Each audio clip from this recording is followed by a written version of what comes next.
First thing you're going to do is drain the coolant out of the radiator. So you find the drain plug with a catch pan underneath it, open it up.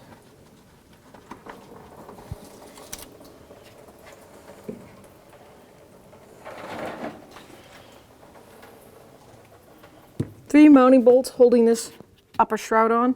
This one's broken on ours, but they're all 10mm socket or wrench.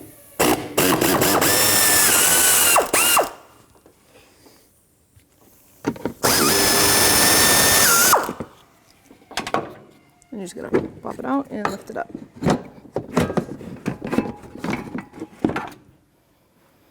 So best thing to do is leave the belt on so that you can loosen up the fan clutch. And I'm going to use a pneumatic fed clutch tool. And then I like to just spin it off my hand. Then I'll take the belts off. And just be careful on the last thread. There we go. Now we can take the strip belt off. Even easier with the fan missing.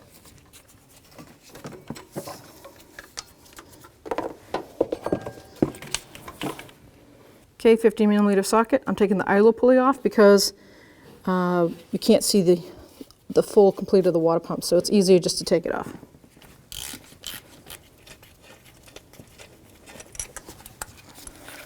Now I'm going to take the low radiator hose off. Make sure that there's a bucket directly underneath it. I'm going to crimp this clamp. Move it down. Now with the bucket underneath, I'm just going to take my lower hose right off and catch the residual coolant that's stuck in the block.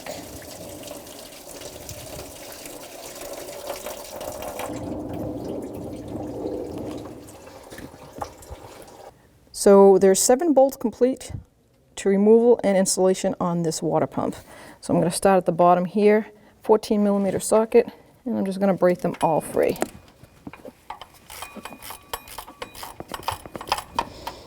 I'm going to work my way around.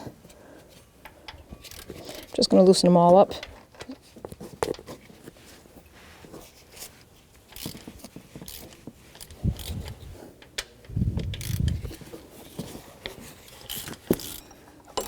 And there's a reason why it's hectagon, like its first socket, but then they also put a Torx bit slot because the pulley will not let a socket right on there.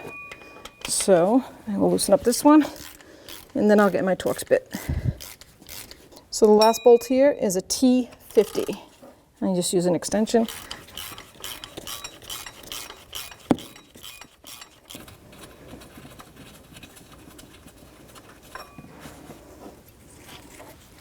So a good way to practice when you take a water pump off is because sometimes you're going to get different depths of bolts for the housing. So what I like to do is, this one's pretty obvious. It had the Torx head on it, so I put that on my toolbox facing up in the center. And then I'll take these two off, make sure they're the same length, put them to the left of it, and then take those off and put it to the right of it in the order that they come.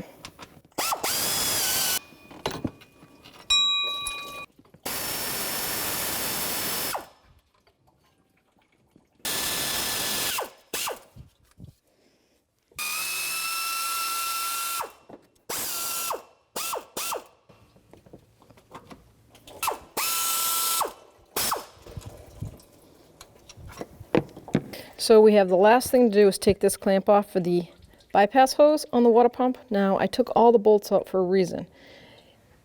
That way I can easily access that hose a little bit easier by pulling down on it and breaking it free.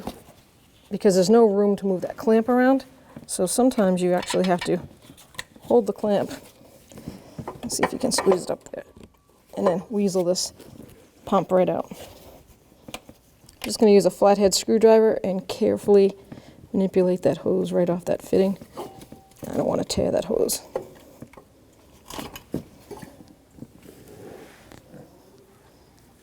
So now that we've removed our water pump, we see kind of what we have to do here. We have to clean this all up, make sure it's a clean surface for the new gasket and water pump. And I just want to point out what is a big no-no in automotive world, and yet a lot of people still do it, is they use paper gasket and then they put a RTV on there for extra support. Well, this is what happens. It leaks, ends up leaking because the RTV actually eats away at the gasket. So you're better off with just a gasket and a really good clean surface and torque your water pump down. So now with a nice scraper, we're going to scrape the old gasket off and not gouge any of the aluminum. Now to clean it the best you can always use a flat sander with some emery cloth on there, and you get right in there and just spend your time cleaning it up. So now I've sanded the best I can, made sure it's a good surface all the way around. I'm just going to stuff the coolant hose holes to the block because I'm going to spray some parts cleaner, get rid of all the excess dust and gasket material. Just trying to stop as much as the parts cleaner as I can to get in there.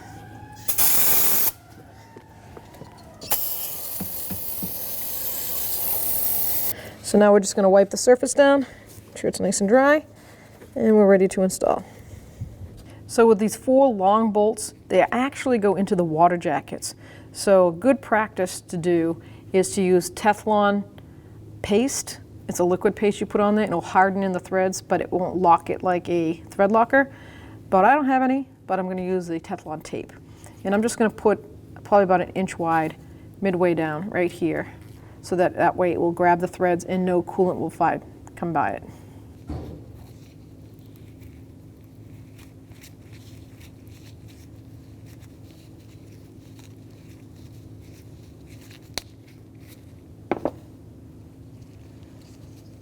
Make sure you clean up the threads of all the water pump bolts, because you can see some thread locker in there and rust. You want it to make a good contact. So I'm going to squeeze, make sure I get that clamp up best I can. Before we put the gasket or any bolts in, we have to get this hose started on this water pump. So now I've got the hose attached enough so that it's not going to come undone. I'm going to take my gasket, bring it around back here, make sure it doesn't get pinched.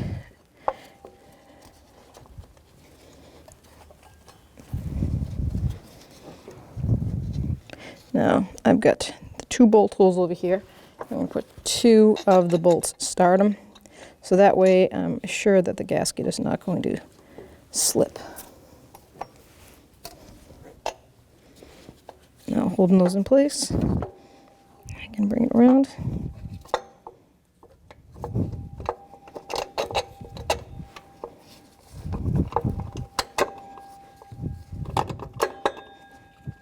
Let's use the mirror and confirm that the gasket is in good spot.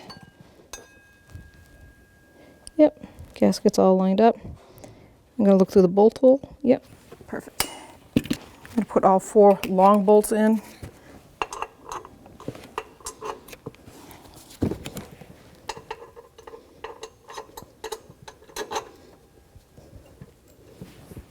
Got the one with the Torx head, goes in the center, up on the top.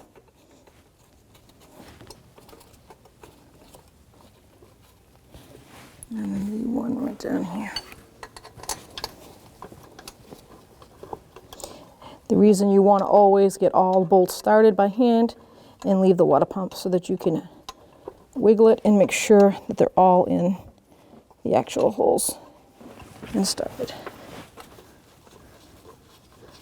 I'm going to do the outer 4 long bolts first, and I'm just snugging them. I'm going to go in a crisscross pattern.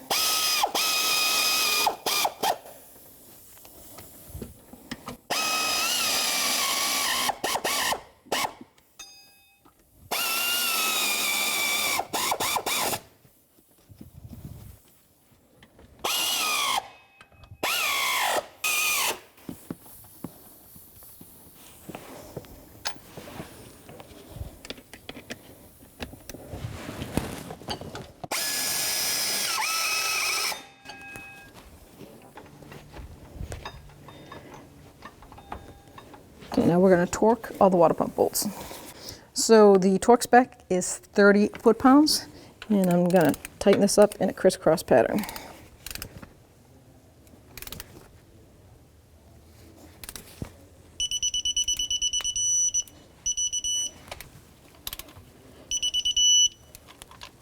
And we're going to use the center one, which has the Torx bit T50.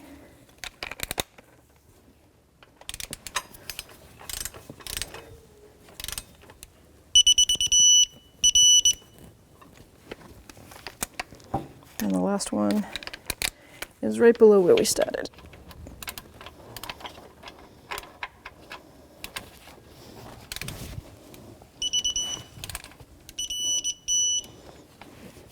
Okay, just double check it. I do a quick run. Make sure, because sometimes when you get seating, it can move.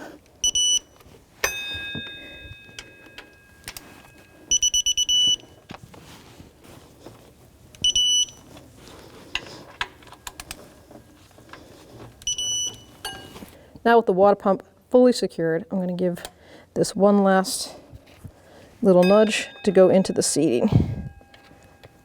Now we're clear to install the lower radiator hose.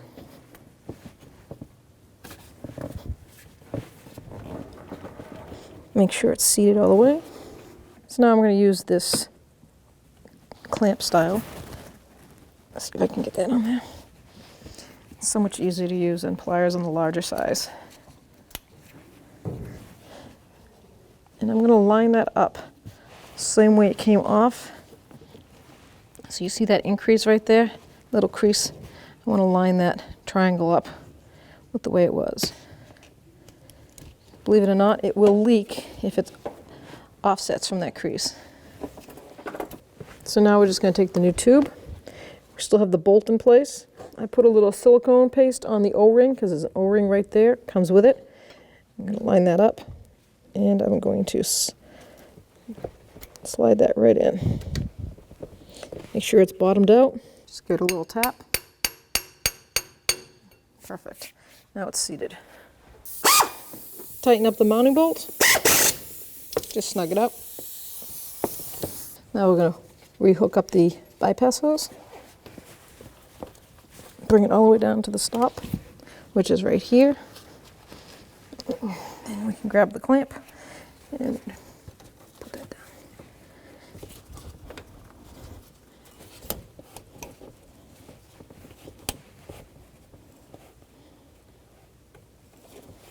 So now I'm going to put the new serpentine belt pulley on, idler pulley, and the reason for that is you saw how pitted it was. It was just as bad as the water pump, so you have to take it off anyways, really, to access the clip for cleaning and the bolt pattern. So you might as well replace it.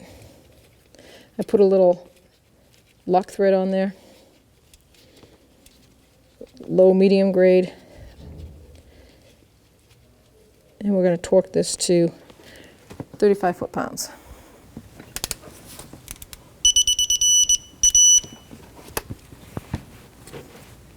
So now you just line it up with the threads, and it's going to go to the right. I like to bottom it out, and then I'll use the pneumatic fan clutch tool and snug it up. So to put the new serp belt on, you go down to the harmonic balancer. The fan does have an open side to it. See, the blades aren't so tight right there. That way you can use that and see what you're doing a little bit easier.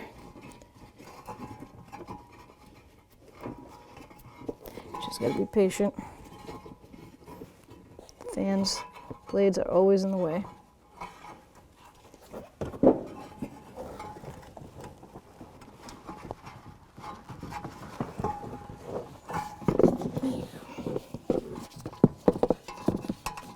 You're gonna have to use both hands at all times.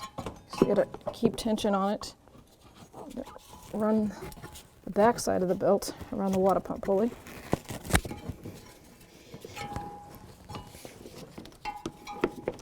Down over the power steering, up around the AC. Make sure it's still lined up on that harmonic balancer. New tensioner, alternator, then the smooth idler pulley. Now you make it sure that it's lined up with all the pulleys, and then you're going to get your 15mm wrench or your serp belt tool and go clockwise with that tensioner and slide the belt over the smooth part of the idler pulley. Get a little snug. Now with your pneumatic fan clutch tool, we're going to line this up and we're going to tighten it up. Make sure it's tight before you even attempt this. There we go. Cert belt has to be on for the best result. Then you get your air tool and give it a good snug hit. Now that you have your belt on, you can put the starter fan top part back together. So you just guide it down, and it'll fit right on those slots. And then you have your little studs that come out. There's 3 of them total.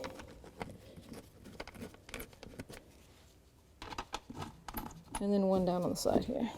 10mm wrench or socket. Just snug them up.